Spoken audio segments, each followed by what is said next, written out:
જય સિયારામ મિત્રો, આજના વિડીયોમાં આપણે વાત કરીશું એક એવા મંદિરની કે જ્યાં સાક્ષાત સ્વયં પ્રગટ હનુમાનજી મહારાજ બિરાજે છે। આ મંદિરમાં હનુમાનજી મહારાજની મૂર્તિ બેસાડવામાં આવેલી નથી, પણ આ મૂર્તિ સ્વયં પ્રગટ થયેલી છે। તો મિત્રો, જાણીએ આ મંદિરનો ઇતિહાસ।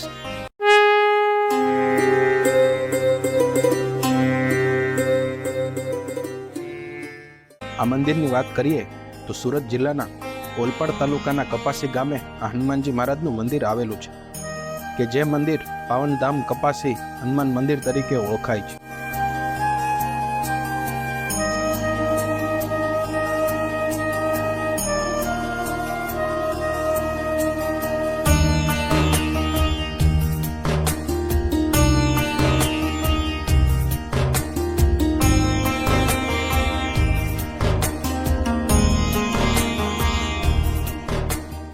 સ્વયં પ્રકટ મહાવીર હનુમાનજી પાવનધામ કપાસીમાં કેવી રીતે અને કયા કારણોસર બિરાજમાન થયા એના ઇતિહાસની વાત કરીએ તો એનો જવાબ તાપી પુરાણ પ્રમાણે ત્રેતા યુગમાં જ્યારે રામ ભગવાન, સીતા માતા અને લક્ષ્મણ બંધુ સહિત તાપી તટ તેમજ તેનાથી નજીકની કેટલીક જગ્યાઓ પર પૂજન અને યજ્ઞ કાર્ય કરેલ, ત્યારે તે સમયે સિદ્ધનાથ મહાદેવનું પૂજન કાર્ય પણ શ્રી રામજીએ કરેલું હતું।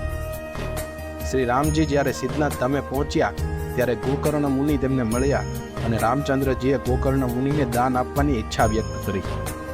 ત્યારે ગોકર્ણ મુનિએ કહ્યું કે મેં ઈચ્છાઓનો ત્યાગ કર્યો છે અને હું કોઈ પણની પાસે કશું પણ સ્વીકારી શકું તેમ નથી।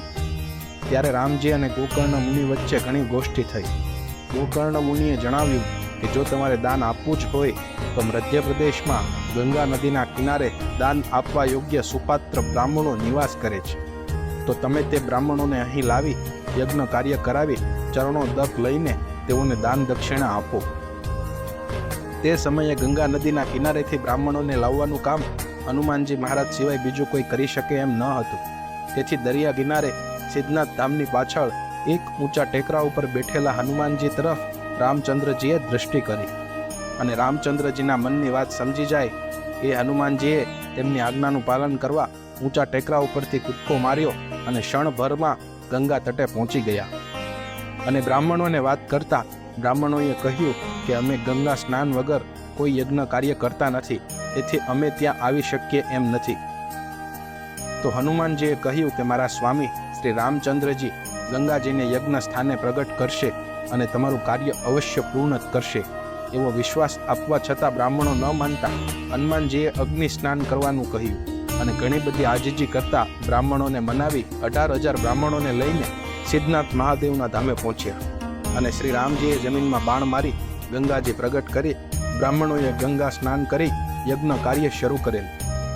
તે સમયે યજ્ઞ કાર્ય સુવ્યવસ્થિત થાય તથા બ્રાહ્મણોના રક્ષણ તથા સ્વામીની આજ્ઞાનું પાલન થાય તે માટે હનુમાનજીએ ફરીથી ઊંચા ટેકરા ઉપર નિવાસ કરેલ અને યજ્ઞ કાર્ય પૂર્ણ થતાં તેમની સેવાથી પ્રસન્ન થયેલ શ્રી રામચંદ્રજીએ હનુમાનજીના આશીર્વાદ આપેલ। તે સમયથી હનુમાનજીનો અહીં વાસ છે। આ મૂર્તિ યુગો પુરાણી છે, જે બેસાડવામાં આવેલ નથી અને આ જગ્યા ઉપર હનુમાનજીનો પ્રભાવ સવિશેષ પ્રમાણમાં છે, જે મનોવાંછિત ફળ આપે છે। કપાસી આ ગામનું નામ પણ હનુમાનજીનું એક કપિસુર નામ ઉપરથી જ પડેલ છે, કે જે હાલ પાવનધામ કપાસી તરીકે ઓળખાય છે। આ મંદિર પણ દરિયા કિનારાના મંદિર તરીકે જ પ્રચલિત છે, જેથી હનુમાનજીની આ પાવન મૂર્તિના દર્શન દરેક વ્યક્તિએ જીવનમાં એક વખત અવશ્ય કરવા અને પોતાની ઈચ્છિત મનોકામનાનો પૂર્ણ કરવાનો લાભ લેવો।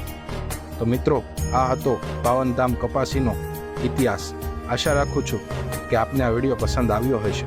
જો પસંદ આવ્યો હોય તો લાઈક કરો, શેર કરો અને આજે જ અમારી ચેનલ ધર્મની જ્યોતને સબસ્ક્રાઈબ કરો મિત્રો। ધન્યવાદ।